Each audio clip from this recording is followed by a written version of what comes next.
No. So it's working out. Yeah, I suppose. Well, actually, Yes.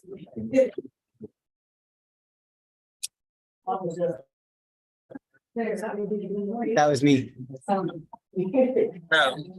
Oh, there we go.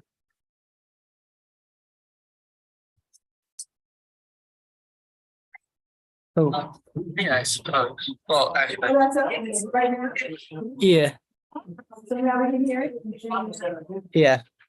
That was me.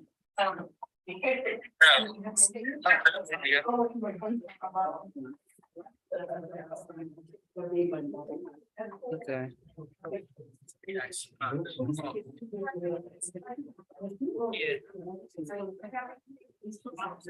Yeah.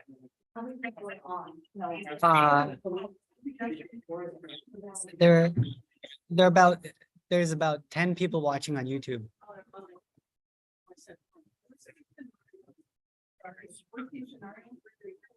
That's what I was thinking, like, the creative, I would just record.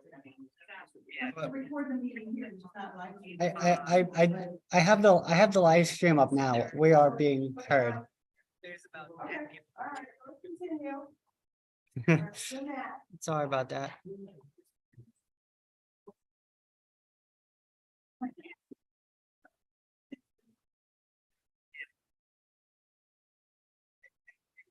Okay, so we're going to continue on grade 5 data, 2019 versus 2022, Sorry about that. grade 6.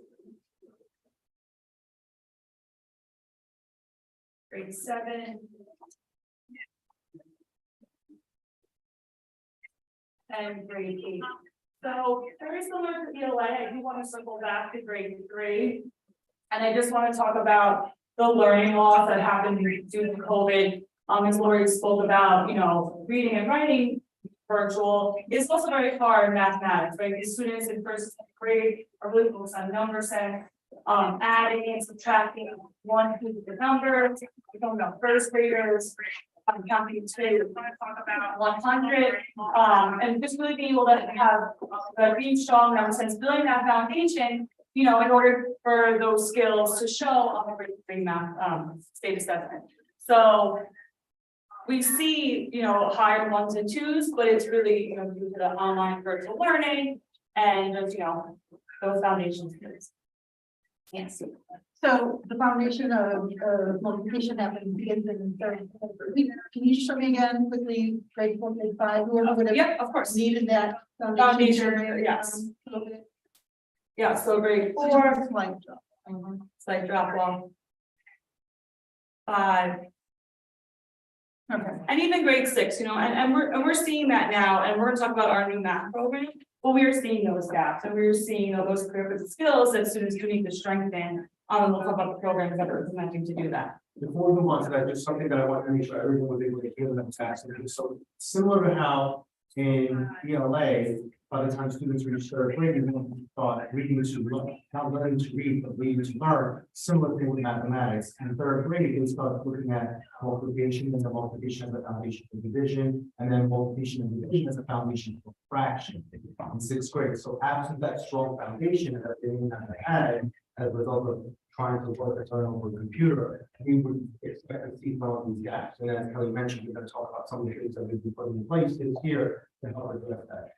In addition to what you saw with the math paralleling into the ELA, you saw that we had some patterns with ELA that are not present with the mathematics. And again, that's something that has told us that our saturation or our consistency with our ELA programming is probably speaking to that performance that we have with ELA when not seeing with mathematics. Here, a lot of different things happening. Value statement is just what we have, and then what is it? We want to look at how do we take those best practices or common practices, how do we tighten them up, and how do we make it so that we're consistent with all three levels. And some of the work that we do with targeted leadership and with our privacy directly is taking a look at how we embed problem solving across all kinds of areas so that we can also impact the mathematics areas specifically. One more question. Were the tests pretty similar at the state level between 2019 and 2022, or was the test changed? No, yes, because it was changed in 2021 and then it was back to normal in 2022. So they were comparisons. Okay. I was also gonna say, I think with math, it's progressive, so if they miss 2 years of math, you're gonna see it. Whether you're in 6th grade, 7th grade, 8th grade. However, if you're like a 5th grader and you took like state exam in the 3rd grade, format is very similar. They kind of have the basic skills, so I'm not I'm not that surprised as the differences in math. And this is go off of Dr. Apple's study, you think about multiplication and division, but I'm going to be classroom this week, and what is multiplication but repeated addition, right? So those addition and fact, and we're looking at first and second grade, it's so important, and they're at home, right? Or maybe they're not getting the amount of time every day that they needed, or someone's not there watching what they're doing, and it's just that repetition, so it does trickle, you know, it's trickle down effect. And we're looking at standards and content in grades 4, 5, and 6, that it's so clear that those numbers and that foundation that's, you know, missing in the lower grades. So given all of this data, what have we been doing in curriculum and instruction? So first and foremost, from ELA, Lori will talk about some of the pieces that are already in place, but the way that we designed this slide, and apologies that it's not as visible as we thought it was on the big screen. But we've listed all the things in white that, all the things in white on the left, the things that we have already been doing, and then we've highlighted in green the things that we are working on for this year. Similarly for math, when you see a green heading above, that's everything below it is something that we're working on this year. So for the ELA content area, we took a look at first and foremost, we have really well-developed professional learning systems. So teachers authentically sit down, they look at data and take it apart. What does it mean? Then they come up with a problem of practice. What does the data tell us? And this is not something that's Greenburgh specific in the sense of problem of practice, but what the research says a PLC should be doing. After they look at the problem of practice, then they come up with a change level. What will we do instructionally faculty as a result of this, and by when? What's the measure? And so our teachers organically sit down together, they debate the change idea, they look at the data, they say this data will measure what we need. If not, let's change the data point. The data is showing us what we need. What was our commitment? We said that we would test it in 6-week cycles. Okay, we see it's working out well, we want to extend it to 10 weeks. So that's what we're doing with the ELA area, except now we've started to focus on triangulating the data with specific attention to our student group. So, for example, we had a student who was classified as having a disability and is an English language learner, twice exceptional student. How are they responding to the instruction? How are they responding to the intervention? And if something is not working for them, what can we put in place to help them? Lori? So I'll piggyback off that. I'll give you an example. So today, I sat in data meetings all day at RJ Bailey for grades 4, 5, and 6 with the reading teacher, the principal, and each classroom teacher. And we went through each student's data from the benchmark assessment system, which is the benchmark test that we did to students one-to-one. And we look at their accuracy and comprehension and fluency. And we identified the students that are still struggling in receiving intervention. And we talked about what was going to take place tier 1, which is in the classroom. What was the teacher going to do with those students in guided reading? And then we looked at tier 2, what was the interventionist going to do to support those students? To get on the same page. And then we'll do that, we do that same thing 3 times a year, and we track and monitor that these students are growing. So that was one, that's what I did most of my day. And then at 3:15, I attended a PLC at Woodland Middle School and worked with the 7, 8, 9 ELA teachers. And we were looking at the data for the writing revolution, which is the writing program. We looked student by student again to identify the students that were still writing at the beginning level, which they weren't maybe 2 or 3. At the developing level, at the proficient level, and at the skilled level. And we actually set goals for the students, for groups of students. We picked a target group. We want this percentage of students that are in the developing to move to proficient, and we want this percentage of students that are proficient to move to skilled. We put a time to that. It's going to be 5 to 6 weeks. We talked about best practices and what those students needed to work on to move to that next level. When we give the middle of the year writing sample, we'll go back and look at those students and see how they did, see if we met the goal. So that's some of the work that happens in PLCs. Kelly and I attend all PLCs on each grade level, pre-K through 12. I go when it's an ELA day, she goes when it's a math day, we kind of coordinate, but we attend almost every PLC. So kind of on the slide, we wanted to highlight Lori's been doing such a great job in this district for so many years and has been in so many programs and has worked with the PLCs and has just really promoted the success in literacy. And so now I'm here for math, right? So thank you for having me, and I'm hired here in July, and we look at data, we look at what's been going on and say, okay, like, where are we gonna go, right? How do I hit the ground running? Where do we go from here? So right away, when I was hired, I was presented with a new math program, so we have a new math program, K-8. It's really nice to have a coherent instructional program that all teachers are implementing with fidelity, kindergarten through 8th grade. And right now, there might be some challenges. There are a lot of pros and, there are some cons. I've had hearing a lot of positive feedback. But one thing I'm excited and looking forward to is what we're going to know in 2 to 3 years, right? Because if we're implementing this program now, we're going to be building capacity. The program is beautifully scaffolded. Students are learning language routines and methods and strategies, problem-solving strategies that they're starting in kindergarten, right? I'm walking into kindergarten class when these students are talking about math. And teachers are saying, I've never had my students talking and so excited to do the math problem, and they really understand what's going on, and they're getting excited when they know the answer. It's a very interactive program, so I think it's going to be a true success when we look back 2 to 3 years from now. So that is one thing we have implemented. I also brought on some instructional program 9 through 12 for our Regents courses called EMAP Instruction. The one thing that's wonderful about that program is the pacing guide and just the content and how it's laid out for the teachers. So all the teachers are doing the same thing, but the delivery of the instruction we know is coherent and throughout the program. So those are our programs, our instructional programs. Yes. Can you go into a little more EMAC instruction? Is that what is it video? What is it? Can you explain what that is? No, so it's really just the content for the class. There are lessons and there are videos that the students could watch if they were absent for the day. They do relate very closely to the problems the students are doing in the classroom, but the teacher delivering the instruction there's not a video delivery of the instruction.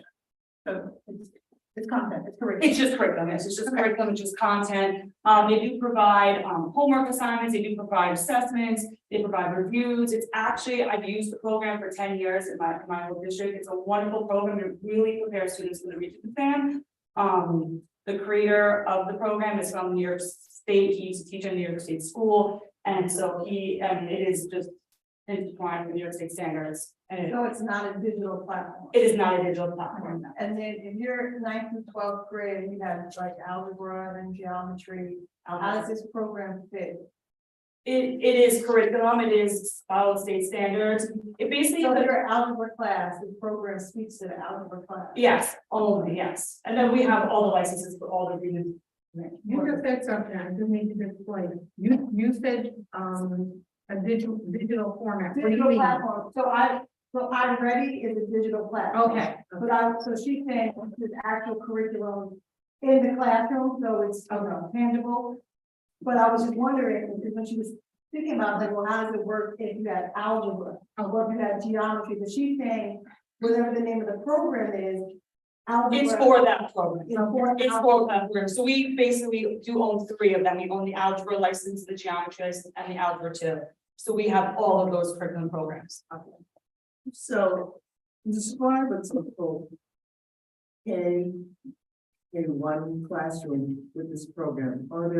Is it manipulative based? Yeah, so for iReady, Is it lecture based? So what does a kindergarten student get? so kindergarten student will get maybe a 30 to 35 minute whole group instruction, right? Teacher and students. I've been in class with students on the carpet in the center. There's an interactive presentation on the board, and they're going through problems. Is it a lecture based? I think it's more interactive at that lower level than lecture. They're delivering the content. It's really at the kindergarten, 1st, 2nd grade number sense. We're counting to 5. I was just in a classroom today, they're doing 1 more, right? So we're putting the number 5 on the board and students are saying 6. Very manipulative based. This program is actually a lot of feedback I've been hearing, and I've seen it myself. The books that the student has, they're very colorful. There's beautiful pictures, beautiful diagrams, visually pleasing for the student, and it really connects visually to what they're trying to understand and the content they're trying to get. So when you go in these classrooms, Yes. are there, let's say you're doing an observation. Are there Well, just certain correction, things? they don't observe because they're peers. Like in the sense of, No, but they're trying to okay, teach us that do, right? correct, but I just want to make sure that we clarify that for the. No, Yeah.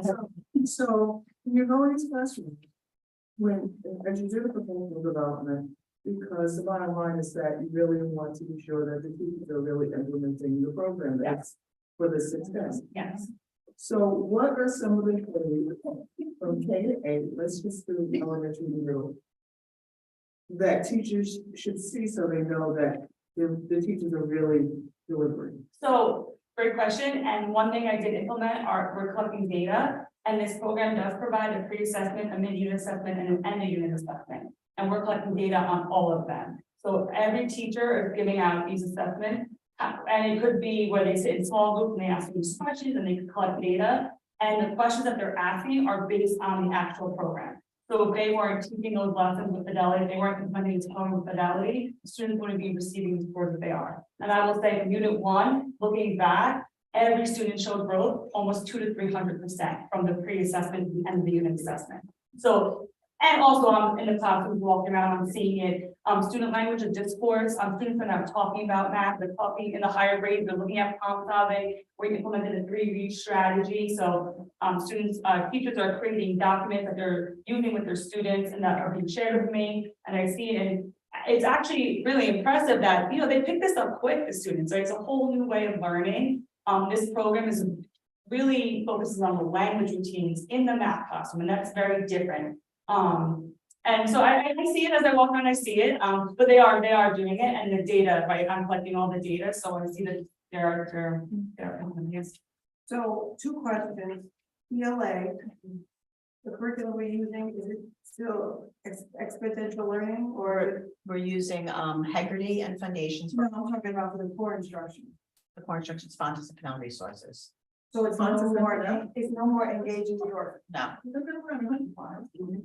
not for the past 7 years. Really?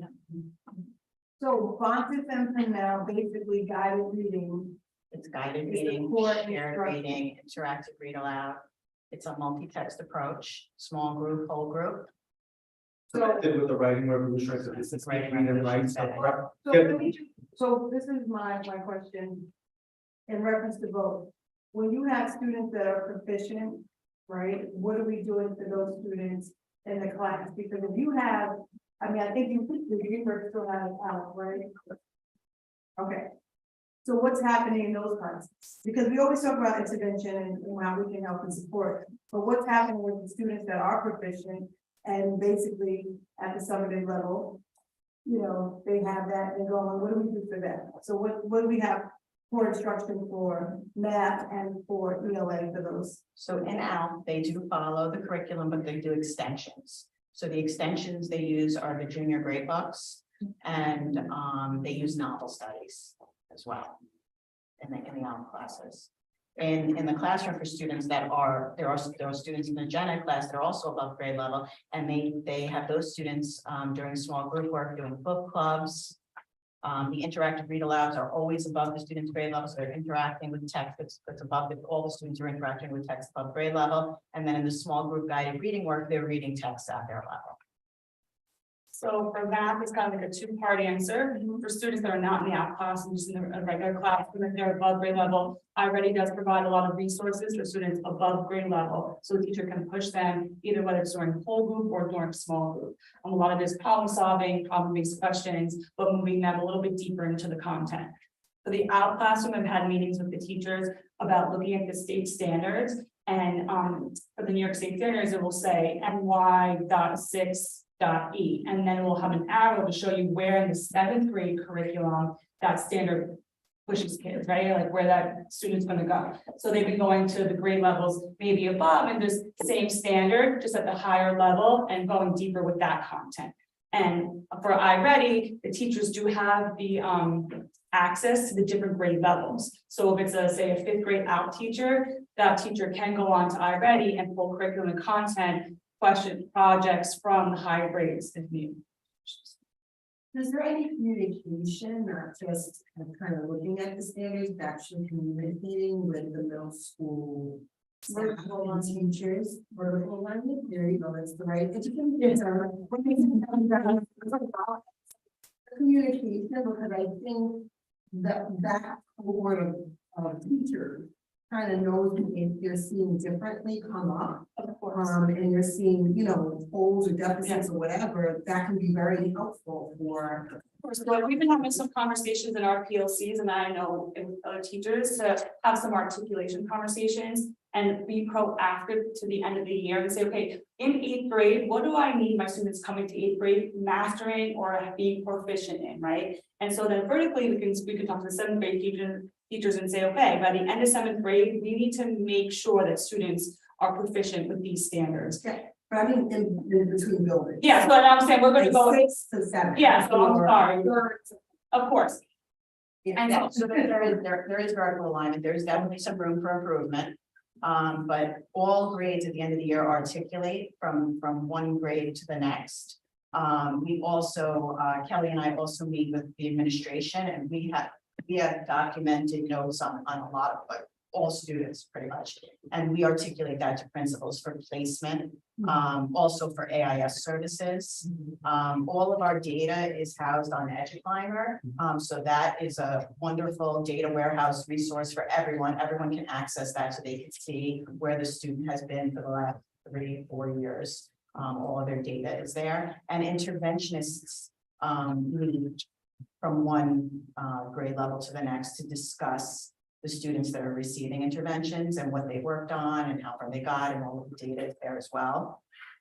Yeah, Thank you. but I think there's still more that we could do around that. And within a building, the vertical alignment is very strong, but I think across buildings, that's something that cabinet level, Dr. Iverson and the cabinet have been having a conversation about what the method that we can use to leverage that, whether it be building in some more professional development in the calendar, we don't know, or maybe thinking about how we use superintendent's conferences, but that's something that we also want to do with this year. And then also have the interdepartment vertical alignment, right? So how PE is working with IB, let's say, and how IB is working with technology. So all of those pieces is where our growth is and where we hope to be. And where I said, you know, we have some sprinkling of it happening, but the saturation is what we're working on to go deeper in the vertical.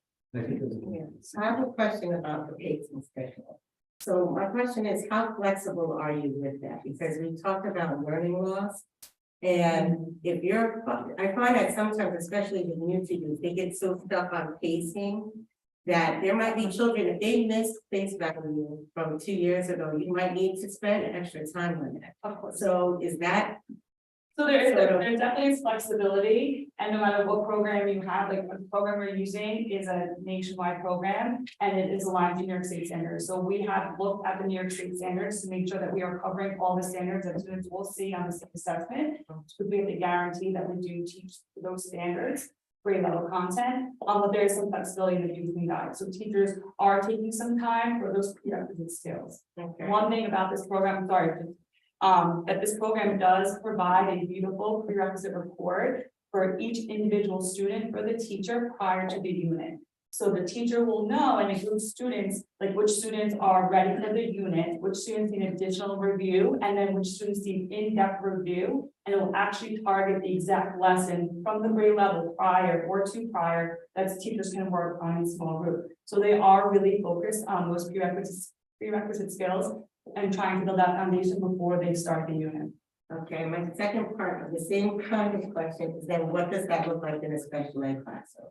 So, like, you know, we already talked about like with the ALP students, how it's sort of flexible with that, so how does it look? Of course, so along with iReady, we have implemented Do the Math grades 1 through 6 for the special ed classroom and self-contained. They're working on that really to build those skills that students, you know, we see the large gaps. So they actually have a little bit more flexibility in self-contained class. In the IGO class, they have their own intervention. They've been doing a lot of work in small group, but especially in the self-contained class, they are using both programs, so they have more flexibility with their schedule because we want to ensure those foundational skills are there and we're not just keep going with the curriculum. In this district, and forgive me if this was brought up already when I was kind of preoccupied, but in this district in the past. From special ed to regular ed to our students, when we had students on the cusp of being proficient, we were able to have different programming, whether it be after school or weekend? Is that something you guys are considering, given the fact of the learning loss? So we are pretty close to launching after school programming at Bailey, at Woodlands, we posted, we're securing the staff for that, and then we're building it in at the other levels. We also want to make sure that we're providing some enrichment pieces as well, in addition to the support. So looking at where is like a tier 2 support for an after school program, and then we would do some enrichment in the form of, let's say, maybe like a STEAM academy. So that is also in the works as well. The other piece that I wanted to also share about this concept of curriculum instruction enhancement is in response to the feedback we received at the first BWC meeting. The team and I were also working on updating our curriculum apps that are on the website. So we start taking things down that we know are no longer in use, and we actually have a plan out in place to revise the ELA and math coming up first, and then we'll start by uploading those to the website when those are ready, followed by the other content areas as well. So parents can also at some point be able to view those pacing guides / curriculum maps on the website when we have those pieces in place. The last part, if you want to go on to the next slide before I finish. Oh, that's actually- Next slide. Thank you. So before you move to the next slide, and I've been talking about this a lot. First of all, culturally responsive sustaining education is rigorous instruction, no matter what. But are you able to make, like, just, not you two, but Dr. Macaluso, and we talked about it before, making sure that our students see themselves in their lessons, see themselves in school, see themselves, and then also provide windows so they can see others' perspectives.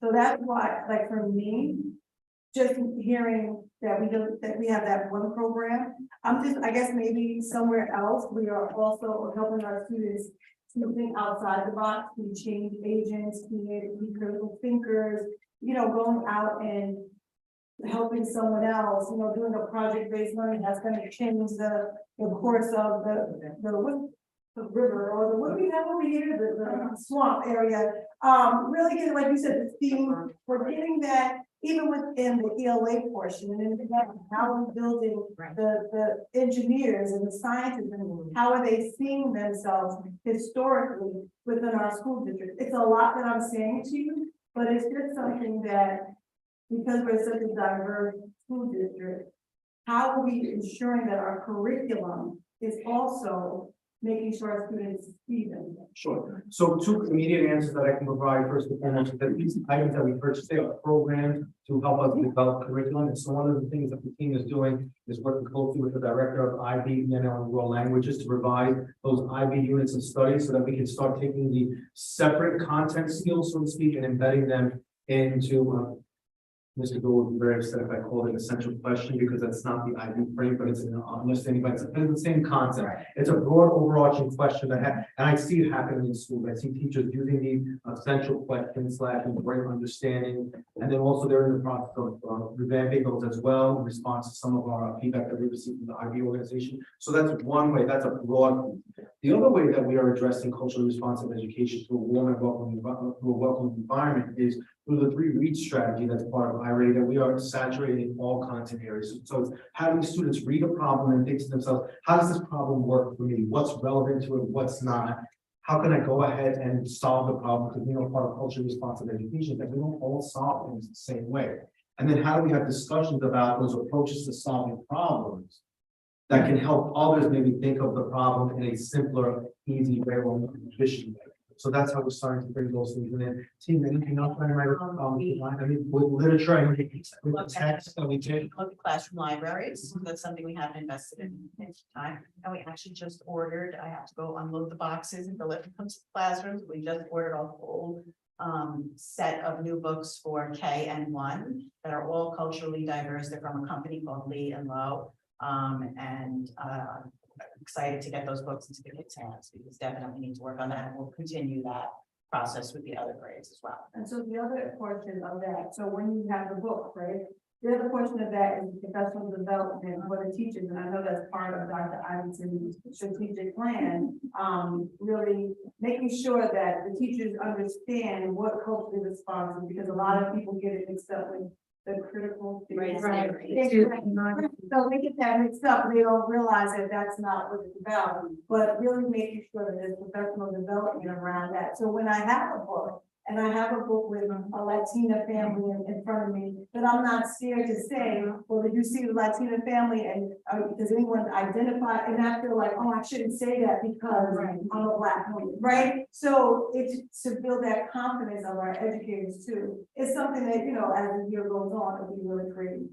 Building our staff's capacity to use multiple ways of students showing how they know, right? So an assessment isn't always multiple choice bubbling, because that doesn't work for all students, but how do they express their thoughts verbally, through writing, through project-based assessment? So all of those things, we're using the culturally responsive and sustaining education framework from the New York State Education Department. to help us. I was gonna ask about the professional development. So what is being done with that? I know my individual child that we had a situation, where the text was appropriate, but the assignment, the in-class experiential learning assignment kind of delved into an area that was a little culturally insensitive. So I'm wondering, how do we build up our, what we would say, cultural humility amongst all of our staff, so that staff feel comfortable, but also have like some basic knowledge of different cultures and what could be offensive to certain cultures. How do we build that up? Woo. And you're so right on it. We are just beginning that work. We started in September with this superintendent's conference day. We've embedded it in our strategic plan really heavily. The framework is the premise of our strategic plan around that. It really comes down to, you're so right, more PD, more time, which we just don't have right now in the calendar.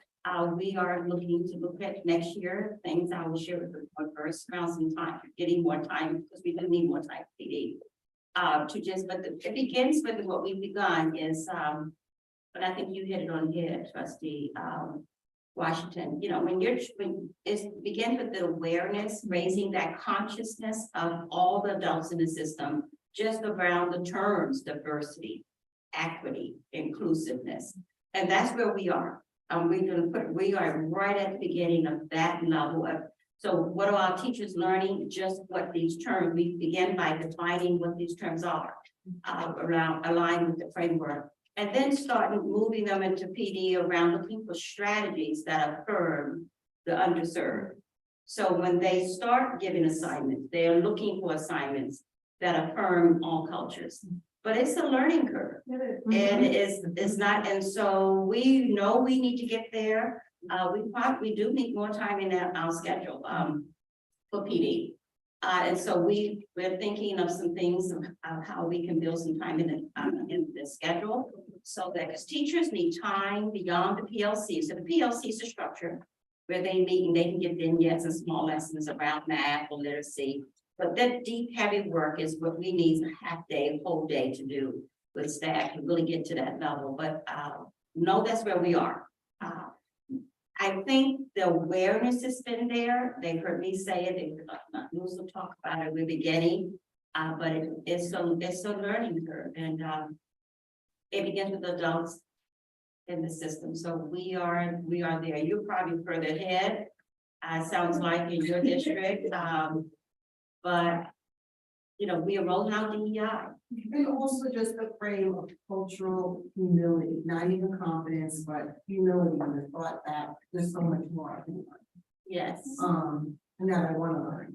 Right, right. And I think just, I'm gonna real quick say, like, you have two coaches who could really be a start to the work too, like to really train them. So when you're going to class, when you're going into the PLC, your mindset is around equity, right, and inclusion, and that's where it can start too. So as you're building the capacity of the teachers, when they have the language and they're speaking it, as they're looking at data, as they're talking about curriculum, it will also go to the teachers as well. Yeah, I And mean, you just, I'm sorry. you're so right.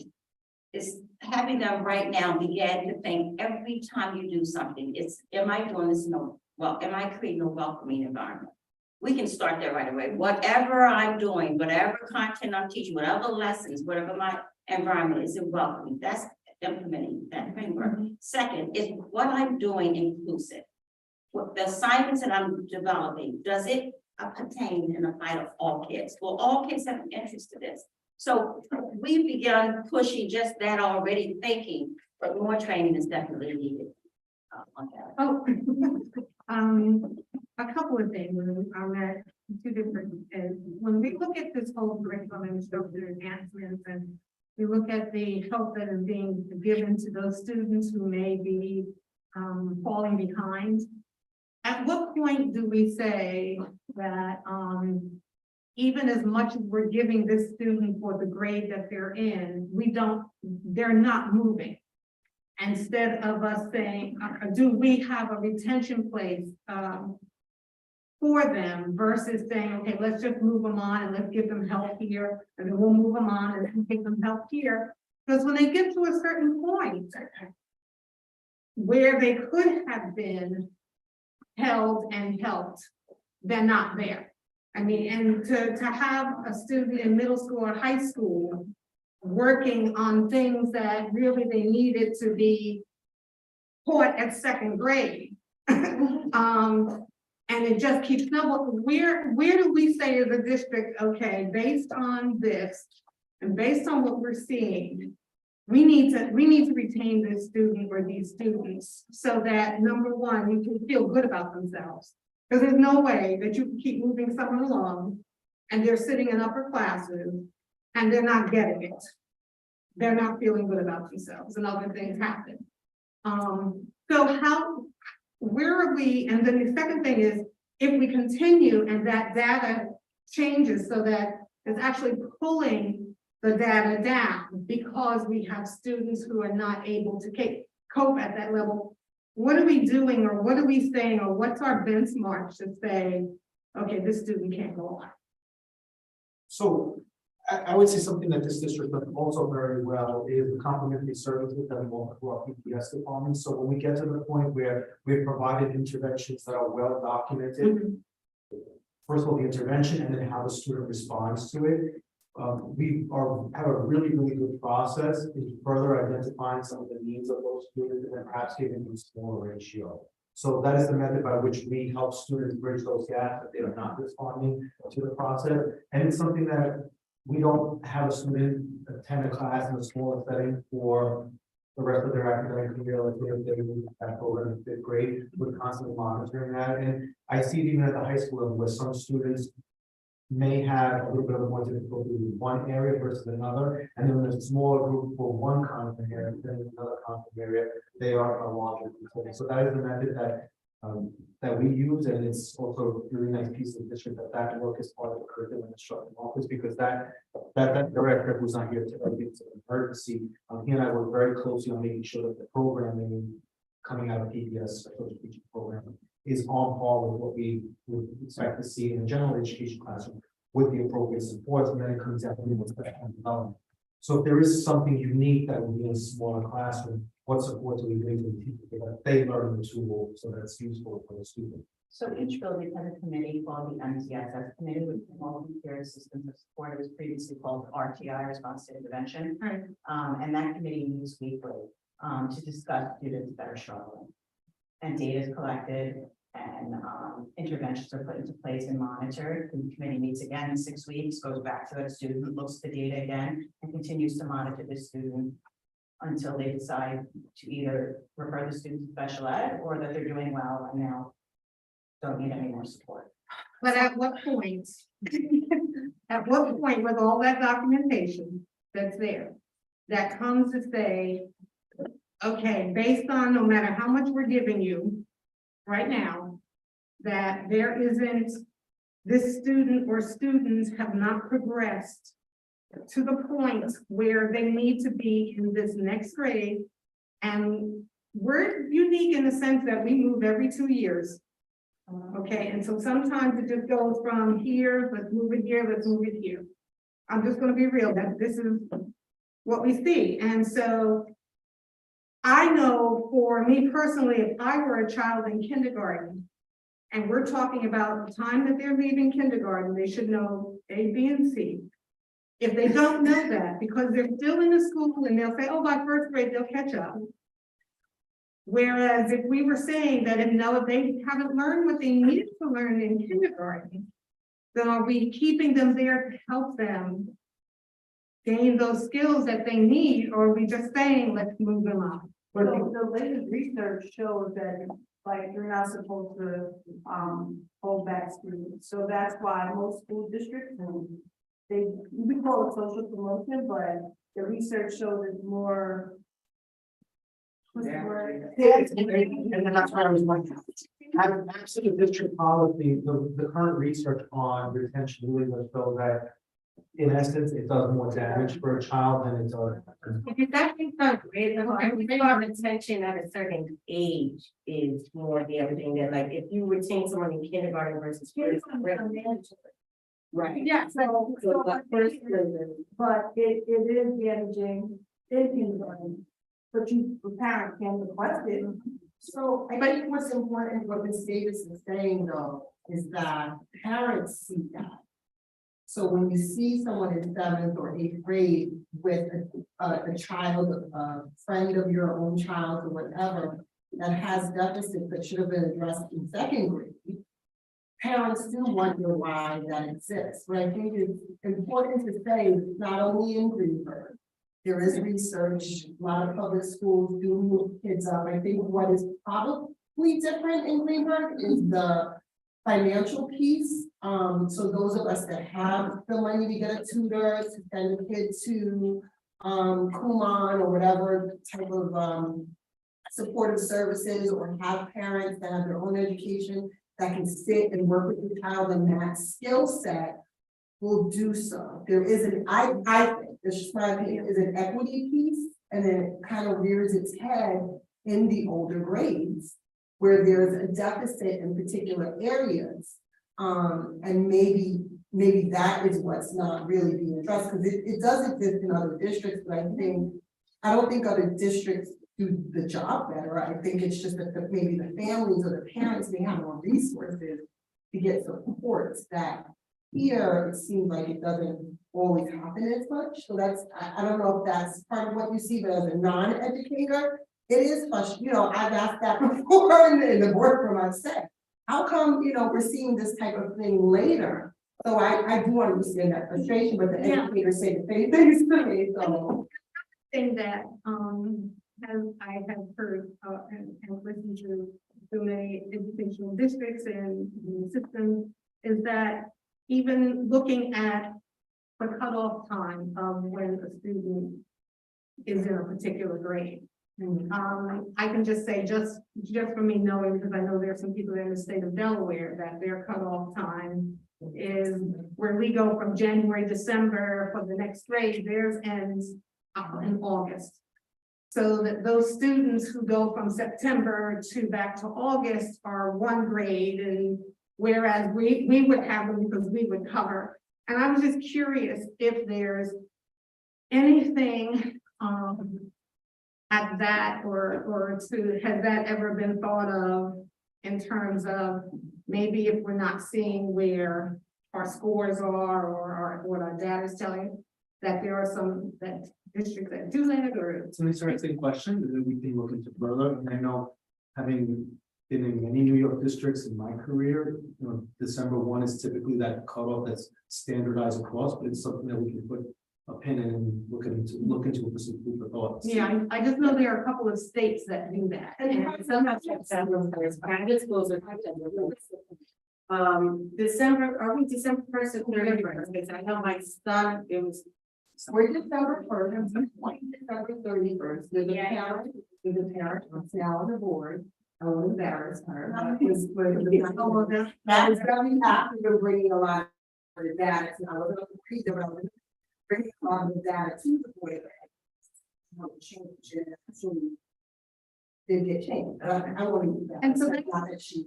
And that's why I'm asking, because if it is a matter of a child not being able to capture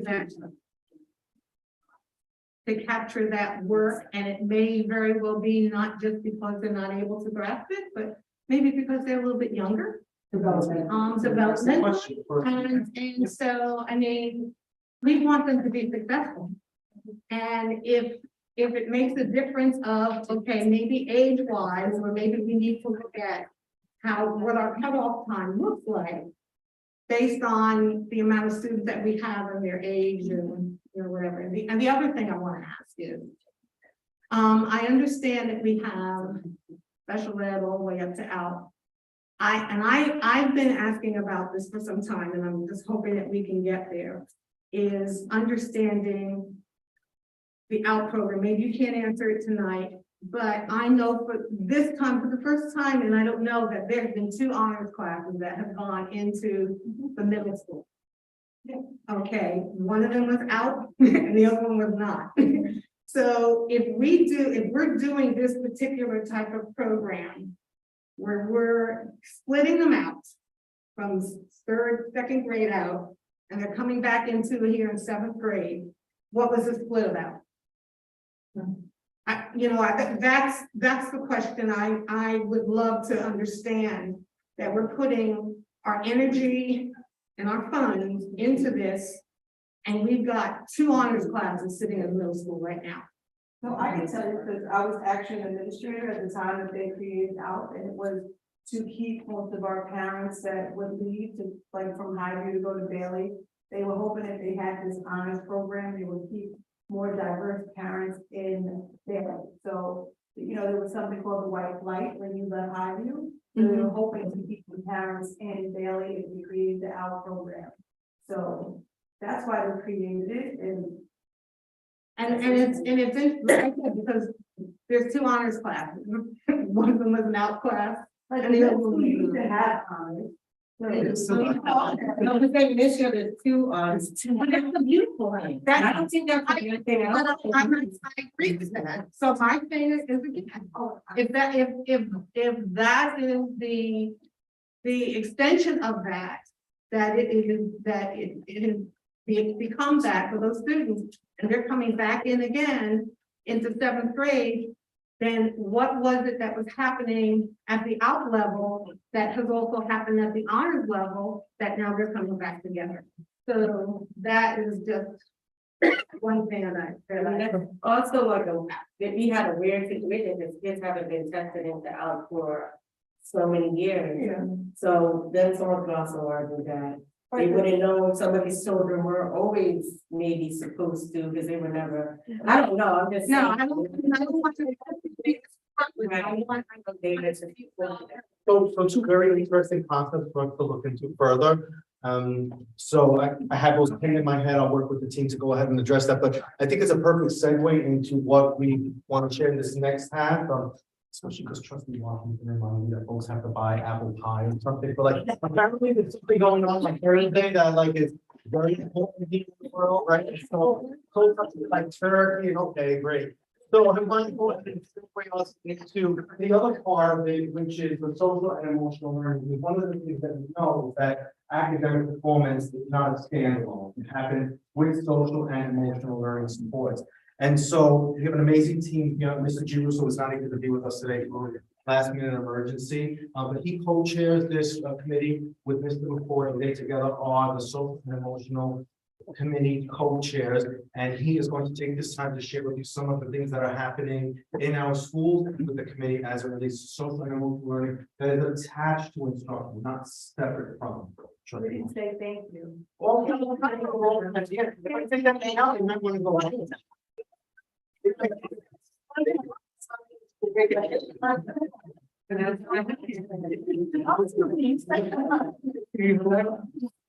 thing before one other thing to say to comment on what you said about the CRSE framework and DEI. So Greenburgh is part of the Teacher Center, which is a consortium of 7 districts. And through the Teacher Center, I write the Teacher Center grant. We have spent almost all of our grant money focusing on CRSE and DEI. The past 3, the culturally responsive sustaining education framework. So for the past 3 years, we have offered numerous free courses for teachers around the culturally responsive sustaining education framework through 2 DEI specialists. One that works in Dobbs Ferry and another one that works in Irvington. She moved, she was in Tarrytown. Those courses have been free to teachers and many Greenburgh teachers have taken those courses. We have free DEI book clubs that are offered 3 times a year. So Through the teacher center. So many of our Greenburgh teachers, as well as other consortium district teachers, have taken these courses that are free to them in their own time. I would say over 100 teachers in Greenburgh have taken these courses. So that is part of the PD that's happening as an extension of Greenburgh, which is important to highlight. Yeah. Just one quick question, and you don't have to answer it yet, but I want to piggyback off of something that you said. It's been on my mind since you said it. When you were talking about social promotion and everything like that, and retention. And this is new to me, so excuse my ignorance. But when you do get to high school and you get a Regents diploma, and tell me if I'm wrong, you have to pass the class to go to the next class, right? It's kind of like, no, that's why I'm trying to figure out, like, how does that work for a child who's been struggling if they can't pass algebra 1? If you fail the region, usually you might go to class. Right. But if it happens that you pass the class, you fail the region, you can pass the class, but you have to take that region before you graduate. Okay, so what happens to those children that I guess get this one from? Like, is there a alternative? I guess it's a kind of, you may need to work. For math, you have to take a region diploma that has 1 reading right now. So if you have algebra, visually you're better at geometry, you might pass a geometry exam, and you only need 1 graduate degree diploma for math. Same thing for science, you only need 2 sciences to graduate, 2 science exams. So maybe you pass chemistry, you didn't pass biology or living environment like that. ELA happens once, typically in the junior year, so, you know, you could pass the class in your freshman year, maybe not do so well in sophomore year, and fail it. You have to take it again because you don't have the credit, but then you might pass the Regents first time around, which would be there to be okay with it, so. And the same thing for the credits, so you need 3 math credits to graduate high school. So that might be algebra, geometry, and maybe you like a college topics or a non-Regents course. And it's the same thing for the other subjects. So you don't need all 4 courses anymore. I did it. Okay, thank you.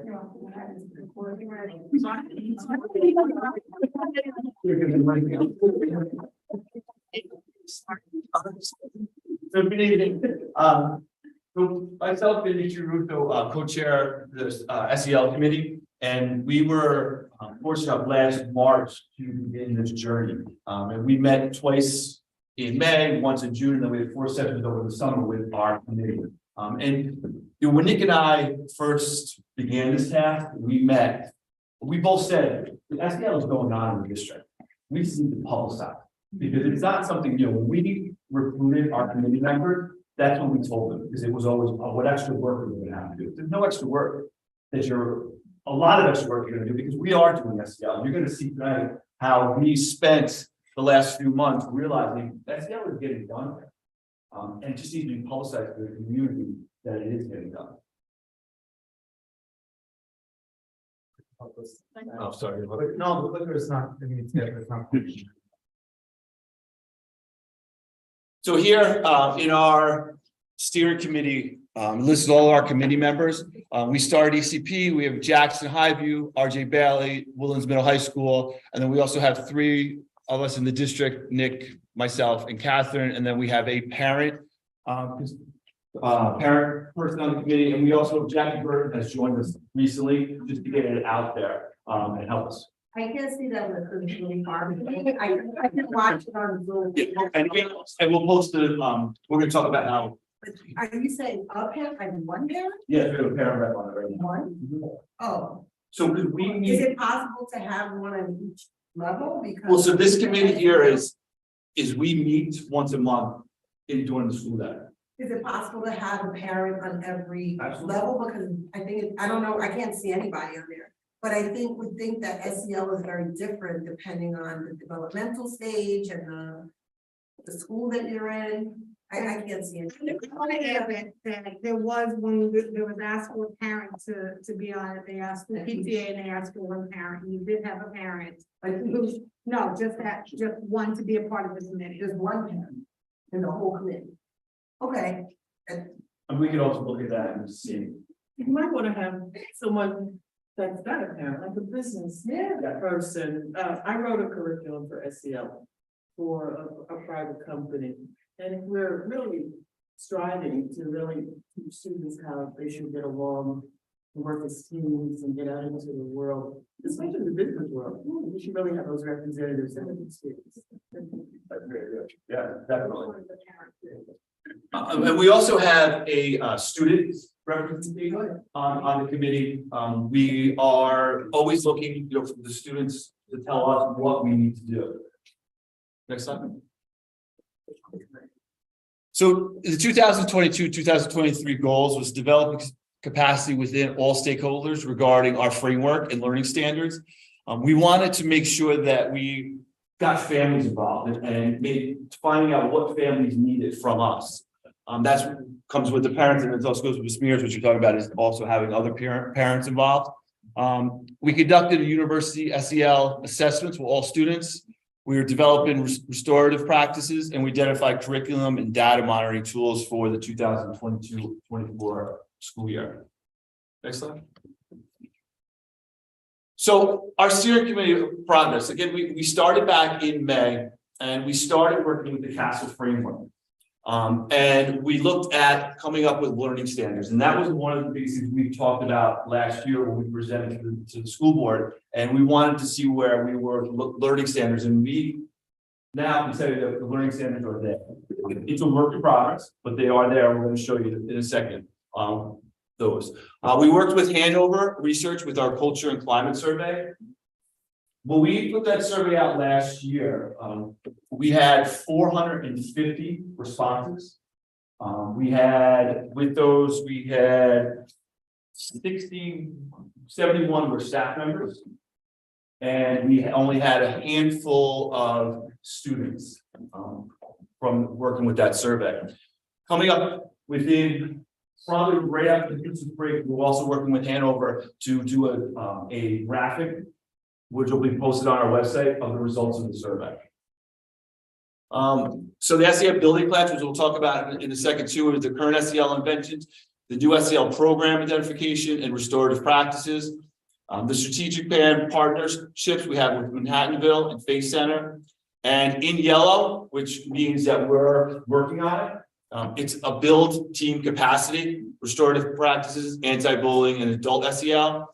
And then also in the red, which we haven't started yet, is the expand SEL, and that is on the district website. We worked with technology with the district website, and we have built it. It's just not out there yet. It's a process where Mr. Giroso and I are adding things to it. We hope to have that live very shortly.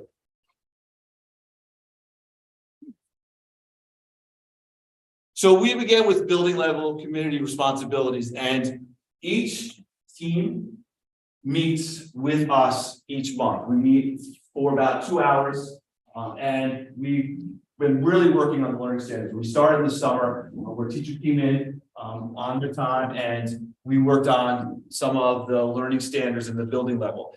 And what each month the principals have worked with us, and they've carved out at least 10 to 15 minutes for each faculty meetings where the buildings will report on SEL in that building. Nick and I will be joining them monthly to go to different buildings. We've also updated on the SEL building plans. We've provided co-chairs with social media content. We're going to be launching on Twitter and Instagram and on Facebook SEL pages to share to the community of what we're doing, what our teachers are doing. And then learning standards, brandings, and posters. One of our committee members over the summer had a great idea of branding. As you've seen, we've kind of done a little bit of in the Elizabeth High School with athletics, with our branding. We worked with Miguel with that. We want to do that with SEL posters in ECP, Leah Jackson, Valley, and Willows Middle High School. Next slide. So our subcommittee focus areas, we have restorative practices, which we begin at the ECP LFJ. We have the members on there and they're listed on the side. So each of them we've come up with is family engagement, restorative practices, family engagement, universal assessment, and curriculum and data. And then those are the people that are focused on those areas. And then they'll, during our meetings, will discuss it with us and meet with Nick and I to make sure that those things are getting done in the buildings. Next slide. If I'm talking too fast, you have questions, just stop me. So the Greenburgh SEL frameworks correlates with our IB program. So when we started working on our learning standards, we took the IB profile and we looked at the Castle frameworks and we intertwined them. And our teachers worked very hard on making sure that they work together and they correlate with each other. Next slide. So here, this was a study from Harvard University, which took the IB traits and used our goals that we wanted to from Castle and intertwine them. And you're going to see on the next slide, okay, the next slide, where we began working with our learning standards. We took 5 domains. And out of those 5 domains, each of them has a goal. And I know it's a lot to see there now. So each domain has a goal and is broken down into 2 standards. And what we've done is we've gone from every school and how it will go from each school, from ECP to from Jackson, Highview, Bailey, Woodlands Middle High School, and so forth. And each of these we have the goal was with self-awareness, was domain 1. Again, these will be on the website. These will be live on our website very soon so that everyone will be able to see them. We're working with our committee members, which they are going to present to our buildings in the faculty meetings to the rest of the teachers. What's gonna happen? But, very short. We are looking to have the website up very shortly. And No, the this, presentation of the committee members to the school. to the schools, Yeah. that is going to happen starting the faculty meeting next month. Because the learning standards were just finalized last meeting, which was 2 weeks ago. So they will begin talking about it in the faculty meetings. Okay. So how do you envision this being embedded into the day then? For example, with this domain, Great question.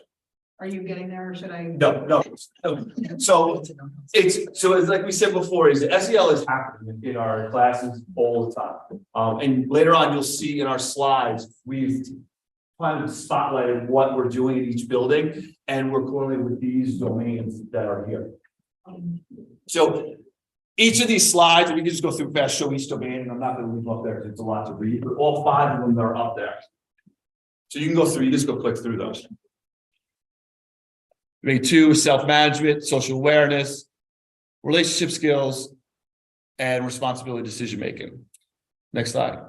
So here, SEL and Leaf Jackson. This is what SEL is happening at Leaf Jackson, which go with the domains that were just on the slide. And these are some of the highlights of that is these are happening right now at Leaf Jackson. So this is when we started this, we looked at it and we met with the Leaf Jackson teachers. This is what we're doing. This is what's going on. And each of the next few slides show at each school. So Leaf Jackson, we use the second step SEL curriculum, the IB profile unit to study. They also, with the SEL Olympics and Field Day, last year we brought down, when I was at Leaf Jackson, 7 years ago, the high school students used to come down and do Field Day. So this year, we've had field days since COVID for the last few years. We brought down again the high school students down to Leaf Jackson. And it was such a great idea that this year we're going to do it with Highview and with Bailey. So we'll incorporate all the high school, it's not just athletes, it's not just that, it's all the students. Not all the students, but it's a mixture of students. And it worked out, it was fabulous. All right, so I agree, a lot of the stuff we've been doing well, we've been doing it for a long time. But my sense of it is it's sometimes depending on the teacher or the circumstances. And I'm curious, is this going to be more structured, more formal? Are we going to do spot checks to see if every teacher is doing certain things? Yes. Or So when the learning standards that we're showing, they will be the teachers will be following it. So something like for Bailey, one of the things that they're trying to incorporate is the first 10 minutes of a period is SEL work, and some of these things that are on here too would go with the standard. So yes. So the next slide you can just go through quickly. There just shows what's happening at, and it's hard to see because it's so small. But again, this will be on the website, so you'll be able to see it. Some of the things that are highlighted at Highview, Bailey, and Woodlands Middle High School. Now, what's out there, just so is that the middle school does SEL really well, but the high school component isn't as strong. So can you speak to that? Yes, so Ms. Enriquez and myself have been talking about how we can kind of join the two forces together. And one of the biggest things that's come up to start is anti-bullying. And it's on, I think it's on one of the other sides. What we're going to do is we are going to start at the high school, but then her and I were talking last week is we should be doing these assemblies or these anti-bullying starting at ECP, Leah Jackson, Highview, Bailey, and all the way up. So those are the things. So we're kind of piggybacking on what she's been doing at the middle school to bring that up to the high school and using. And you know, it's one of the things too is great is the students in the high school that have been involved and talking to us about it are really into it. They really want to help us out and give us ideas with this. One of the things that part of the SEL is the components of restorative practices. And this diagram or this picture up here shows a few things. So the roots of the tree is the foundation, where it really starts. Restorative practice, it's the foundation of it. What are we trying to do to help students? The trunk, the trunk is the base. It's how do we build relationships? And then the branches and the leaves is what are the outcomes of it? And one of the things that Nick always talks about is, if a student is in trouble, how do we repair that relationship? Once that student comes back or is there, what are we doing to help that student? What are we doing to, and that's where this restorative practice comes in. Next slide. The SEL and Dignity for All Students Act, and Nick really wanted to talk about this. He did a workshop the last couple of weeks about with the DS coordinators in each building, preventable efforts, restorative post-investigation work to repair relationships and anti-bullying assemblies, which we just talked, what I just talked about. Next slide. I know it's up quick. Question? I know Kelly and Lori spent a lot of time, so I wanted to do a question. Yes. I have a question. So did the committee incorporate and have any discussion on, and also do the curriculums address this? Anything like, I don't think second step does, but currently we're having a problem, an uptick in anti-Semitism, anti-LGBTQ, anti-racist, anti-Black, anti-everybody. And it's on social media, it's trickling with the kids. I'm hearing a lot from my middle schooler. I'm not happy about it. So did you guys discuss that piece? Yes. Really responsive education of the kids. And that's like that. That has started. That was the start of the conversation about the anti-bullying presentations that we'll do. We're looking to work with some local communities, organizations, the Greenburgh Police Department, to work with us and come in and start those assemblies. And it was, when we talk about anti-bullying, it's a list of things, cyberbullying, other different things. So we're working on those things that we really want to start doing. We want to start with the numbers with students also, but it would be district. Are the police trained in Yes. bullying based on race or ethnicity or religion? They're. I wonder about, are they, in addition to them, I've already brought it to Ms. Enriquez's attention, but there's like the Anti-Defamation League has no place for hate. It's a whole campaign that could be tied in with anti-bullying, whatever. And we've looked into different organizations to bring them in. Yeah. To talk to us and do presentations, not just with students, but also with the teachers in the back. Yeah, What because if about- they're hearing the kids using these like derogatory terms with each other, they need to feel comfortable to redirect them.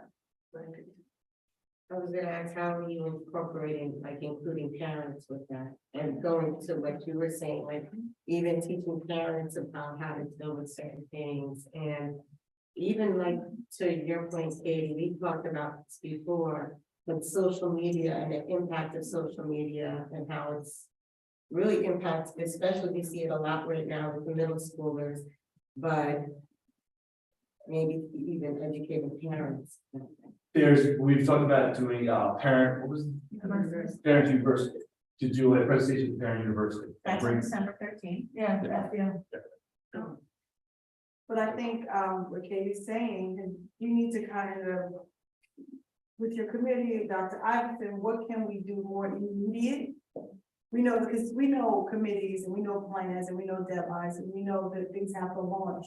But our children, unfortunately, have access to everything. So with this whole, what can we do immediate, not just an anti-bullying, but maybe small groups, an advisory club, something where students can have a voice of what's happening, and then the fact that, you know, as a district, what are we saying when, you know, kids are in the hallway just saying whatever out of their mouth, because, you know, if they want to? How are we making sure that we are redirecting them and saying, this is not who we are?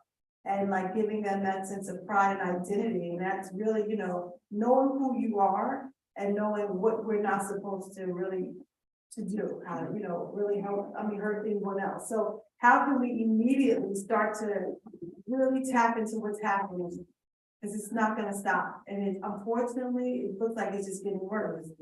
So what can we do as a district, not Mr. McCoy, because you're one person, but as a district, how can we tap into these students and say, listen, this is not who we are when we come to Greenburgh, and we have to really embrace each other. And one of the things that the first week of December, not the week after Thanksgiving, the week after that, Ms. Enriquez and I are going to work with the principals at ECP, Leaf Jackson, Pioneer Valley, to go down. We're gonna bring some athletes down and do, in the phys ed classes, we're gonna do some assemblies to kind of talk about those things. And have I think where it happens everywhere. We see a little bit more on the athletic field. And we were gonna bring some students down there to talk to the younger students about it and how it works. I always use the example, some of the Smears left, but she was here. There's Division I athletes that are getting full rides. There's colleges that are getting pulled. There's one on the news today. If you read today, there's some kid out of Florida that just got pulled because of that exact word. The school. I don't think that article that could be brought up in class. Yeah. That's exactly what I'm thinking. Kids should hear that. I think they need And to. that's not like a big assembly, but that's just be in a high. Don't forget the girls, Yes. because the girls are smarter. But even in that, how do we work with that? Because that to me is a cancel. That's a cancel. So how do we get those students, even when that happens? That's just been taken away, but how do we get into them that this is not right and this is why it was done? And do you have an understanding of what that is? I think that's important as well, because we want to change the behavior of that student or even the parents, because it's not just that they come to school and do that. We don't know where the influence is coming from. It's not necessarily when they come into the building. And what's out in the community comes in. Yeah. It's really changing the culture of it, and the thing is, it's one of those things, to your point, when you were saying like, you have to address it right away, but I think it's more than just going in and just saying like, this is what anti-bullying is, and I'm just gonna give an example, like, I know they go into classrooms and they talk about anti-bullying, because my son said, oh yeah, we didn't have whatever class today, because they had an anti, oh, like, oh, what did you talk about? He's like, you know, the same stuff that we talk about. I didn't get anti-bullying. So right there, it hit me, I was like, that means you're not getting much out of it. Because the fact that it's like, yeah, it's the same old thing, and yet you still see certain behaviors, so they're not really getting it. Like, they hear it, they know it, they could repeat it. They know exactly what should be happening, but we want to create a culture where it actually is being implemented in the schools, where it's like, and I don't have an answer per se, but I think that's what we were trying to get, right? Yeah, what I was gonna say is that social emotional learning happens since you're born. So it's it's the family that started, like with the culture, with the behavior, the way you correct your child. So it's, I don't know if you wanna leave it up to the school, you cannot do much. It's everyone. The way you take the bus, if the bus driver say good morning to you, if the lady sees you properly, if you arrive, if they smile to you, so. It's all the emotions that affect that. If you are looking at me, you are paying attention to me, so it's too big. So, I mean, that's why I don't really like the term anti-bullying. Kids hear it 5 million times, it means nothing, it's what you don't do, and they get tired of listening to no, no, no, no. And that's why I've always said that, especially starting at a young age, you need to say, what can you do instead, you know? Don't say anti-bullying, say be a friend, be polite, use your manners, you know, when they're very little, and then as they get older, maybe it boils down to those smaller peer groups, those, I know you're doing starting peer mediation at the middle high school, it maybe comes down to role playing. In those certain situations at those middle and older grades, I just feel like you need to show the alternative, not just the no's and the possible consequences, you need to show the other side. And maybe the benefits of what happens when you are kind to someone, or, you know, put yourself in someone else's shoes. I just feel like it needs to be a little bit of both, because the no, no, no just gets ignored. So this is why you need more than one parent on your committee, because the parents really know. And as parents and as adults, we know what the world really needs in order to be successful. And I would tell my students and the teachers that I work with, that we break it, but the young people have to fix it, and they have to have those skills and those tools. And I'm very concerned that a lot of them won't have it. That's why you need to increase, I don't know, I saw your committee, I couldn't read the names, but you might want to have input from some other voices. So it's 8 o'clock. And we know that it is a holiday and we are really excited. I think this was a very good session. So I'm laughing out. Amazing team. So team, come up They're It's the amazing. Greenburgh. There you go. So we just want to say thank you, because it's a lot of information, and I think, you know, everyone here is really ready to support, and we want to be a part of the success of all the students. So we will entrust you our children, and at the same time, we're here for support, so. Yes. Thank you, and we can't wait for the next one. Thank you. As always, in the interim, our doors and our calls and our emails are always open, so if you have any questions of any of us, please feel free to do so. Turn out the right people to answer for you. We'll try to put you in touch with the person who is the individual who can help you with that. Thank you, Trustee Washington.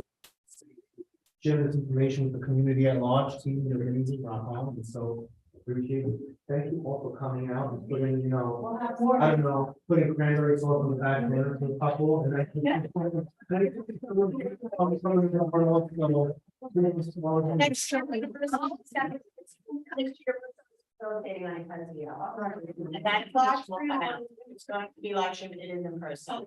And then